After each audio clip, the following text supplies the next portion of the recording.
Émile est le fondateur de Angry Avla, l'écrin de verdure qui accueille depuis la première édition Alteractif. Il est agriculteur depuis un certain nombre d'années en Martinique, transforme les produits de l'exploitation et met en œuvre plusieurs types de circuits courts. Vente à la ferme, vente en réseau sur internet, vergers et jardins tropicaux. Il fait aussi partie d'une génération qui a connu l'économie de la fonctionnalité, avant que l'on ne l'appelle l'économie circulaire. L'homme est riche de projets et d'ambitions, perfectionniste et coopératif. Il est l'un des exemples d'une économie viable et durable, en tant qu'alteracteur de la nécessaire transition. Il a accepté l'exercice de se raconter. Je suis de profession agriculteur depuis 1983. Donc j'ai démarré un petit peu à la poste, comme postier. J'ai passé un concours d'agent d'exploitation. J'ai fait 5 ans à la poste et m'est venue l'idée de travailler pour moi-même. Alors à l'époque, c'est un métier que vous ne choisissez pas complètement? Non, c'est-à-dire qu'on est dans ce métier parce qu'à l'époque, d'autres métiers étaient mal vus. Devenir agriculteur, plombier, tout ça, personne n'en voulait. Tout le monde voulait être instituteur, postier, agent d'assiette du trésor, etc. Et donc moi, à ce moment-là, je voulais être que ça, surtout que mes parents, les parents d'époque, voulaient que leurs enfants fassent quelque chose de bien. On se retrouve à Angry Avla, les prémices du projet, sur ces 60 hectares, Oui. avec de l'aide, de l'entraide, Oui. les prémices en fait de ce qu'on va appeler des années plus tard l'économie circulaire. Oui, exactement. C'est-à-dire que nous sommes partis. Alors, je voulais dire que quand j'ai eu ce terrain-là, on m'a proposé la banane. Je voulais déjà retourner un peu en arrière. En 1980, quand je disais avant Martinique, il y avait trois modes, 3 productions agricoles principales. C'était la banane, l'ananas et la canne. Ça, c'est notre génération, c'est nous qui avons lancé l'économie circulaire. Parce qu'avant, nos parents n'avaient pas de terre, ils n'avaient pas de propriété, donc c'était les grosses productions. Et nous avons occupé des terres. Les autres camarades, moi non, mais je les ai accompagnés, aidés. Et c'est comme ça qu'on a lancé, justement, la production diversifiée. C'est ça que j'ai choisi. Donc, j'ai choisi la diversification agricole. La diversification, c'est quoi? Les gens vont demander. Ah ben, c'est le jardin créole, mais en plus grand. C'est ce que nos parents faisaient. Vous êtes aussi celui qui accueille le Alteractif. Oui. Bon nombre de conférences, d'acteurs, des alteractifs qui ont des métiers qui s'inscrivent particulièrement dans l'économie sociale et solidaire et l'économie circulaire.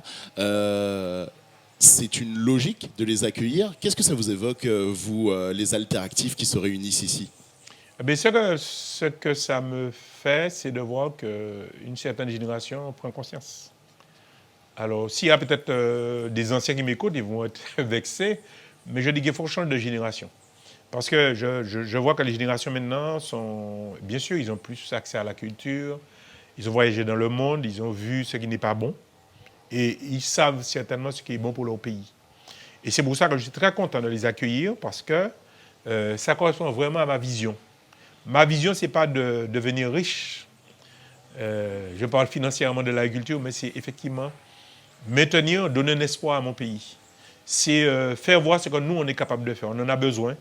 Et je vais dire que ce qui me fait le plus plaisir ici, c'est quand je reçois des clients qui, effectivement, au sortir des visites, qui me félicitent et qui me disent leur fierté de savoir ce que je fais, parce que ils ont l'impression qu'avant de venir ici, que nous étions des incapables, que nous ne sommes pas capables de faire un certain nombre de choses. Et quand ils voient, après les explications, la visite, ils sont vraiment, ils ne savent plus quoi dire. Ils me disent, tous les espoirs sont permis.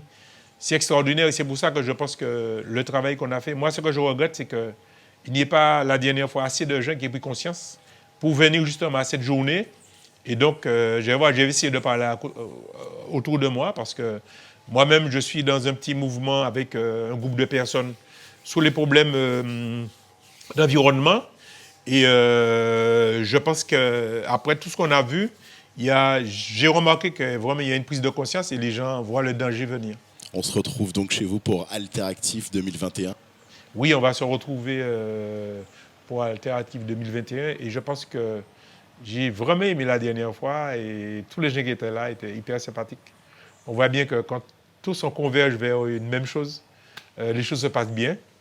J'espère que nous-mêmes, on va faire tout ce qu'il faut pour que les gens soient bien reçus et qu'on va garder un beau souvenir. Et je suis très content aussi, puisque je sais qu'il y a toujours une pression pour aller dans des endroits sophistiqués, où tout brille, etc. Et moi, je suis content qu'aujourd'hui, on ait choisi justement ce cadre, cet environnement naturel, et qui, effectivement, permettra aux gens d'être plus près de ce qu'ils sont. Donc 16 hectares, on est plutôt à l'aise pour la distanciation sociale. Exactement, on a de la place, on peut garder ça. Mais c'est vrai qu'on est dans la nature et c'est vrai qu'on a de l'espace pour circuler, l'air qui circule et tout. Et puis on est au Aubert, c'est les alizés qui soufflent. Et je pense que ces alizés-là sont des... c'est quelque chose pour nous, j'ai dit, de vivifiant, rafraîchissant, quoi. Et là, je pense que les gens vont être contents, pourvu que ce soit une journée comme aujourd'hui. Allez, on va souhaiter aussi que les alizés les portent vers nous et Alteractif. Exactement. Merci, Émile Rosalie. Merci.